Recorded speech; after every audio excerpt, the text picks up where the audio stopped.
नमस्कार, आप देख रहे हैं आपका अपना न्यूज चैनल इंडिया समाचार। शिक्षक दिवस की पूर्व संध्या पर शिक्षक सम्मान समारोह का आयोजन कार्यक्रम चौधरी चरण सिंह महाविद्यालय बरदरी बाराबंकी में किया गया। प्रबंधक सुधा रानी वर्मा द्वारा किया गया, जिनके मुख्य अतिथि जूही सिंह जो महिला सभा समाजवादी पार्टी राष्ट्रीय अध्यक्ष व विशिष्ट अतिथि राजेश यादव एमएलसी, गौरव रावत विधायक जैतपुर और पूर्व कारागार मंत्री राकेश कुमार वर्मा की उपस्थिति में शिक्षकों और पत्रकारों को अंगवस्त्र और स्मृति चिन्ह देकर सम्मानित किया गया। तो वहीं जूही सिंह का बयान 2022 के चुनाव में हमारी पार्टी किस रणनीति की तैयारी से चुनाव लड़ेगी और बीजेपी सरकार पर निशाना साधते हुए बयान दिया।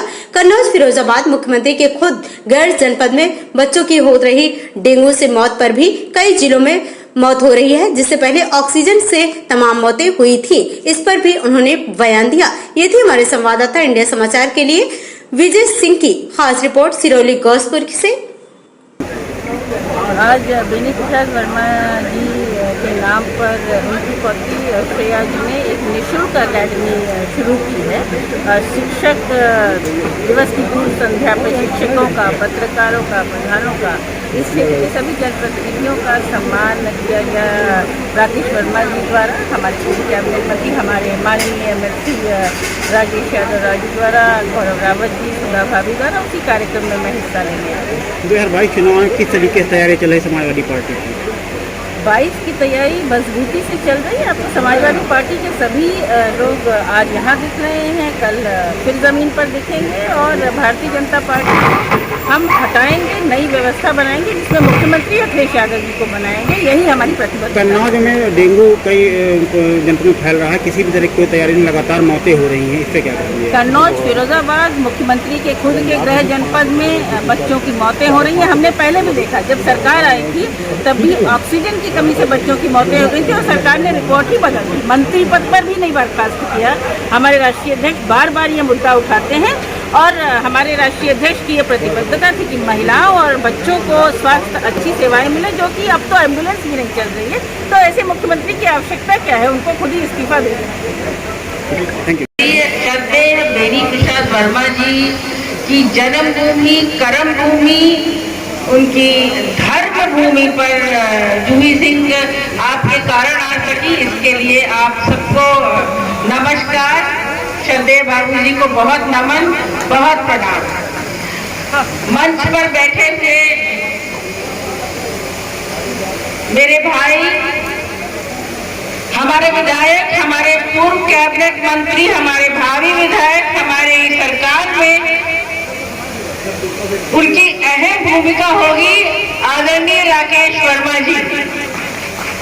हम सबके लोकप्रिय, हम सबके जनप्रिय विधायक गौरव रावत जी, जिन्होंने भारतीय जनता पार्टी को रोका।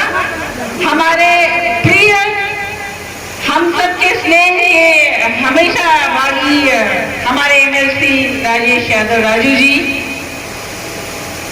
भाभी सुधा वर्मा जी, मेरी प्रिय श्रेया, जिन्होंने आज बाबूजी के नाम पर यह अकेडमी प्रारंभ की है, रेनू वर्मा जी, शाह खालिद जी, मंचस्थ सभी आदरणीय माननीय आपकी जिम्मेदारी है और यह जिम्मेदारी लोकतंत्र के माध्यम से ही बचा सकते हैं।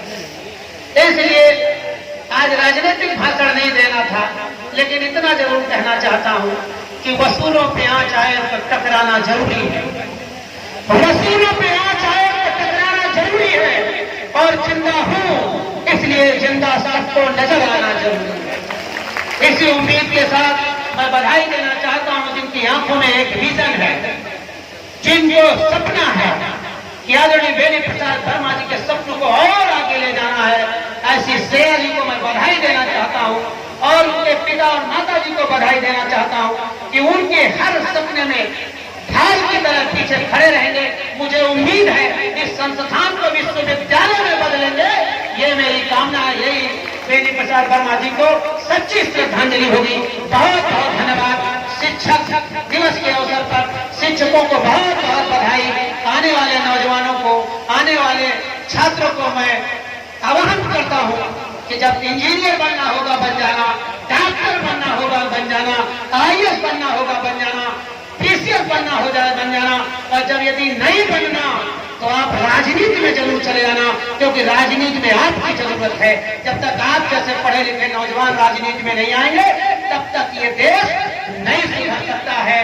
क्योंकि जब देश का सुप्रीम लीडर ये इतना झूठ बोलता है, देश की संसद से बोलता है 100 करोड़ बजट में देने वाला, टोटल इस देश का बजट 35 करोड़ रुपया है।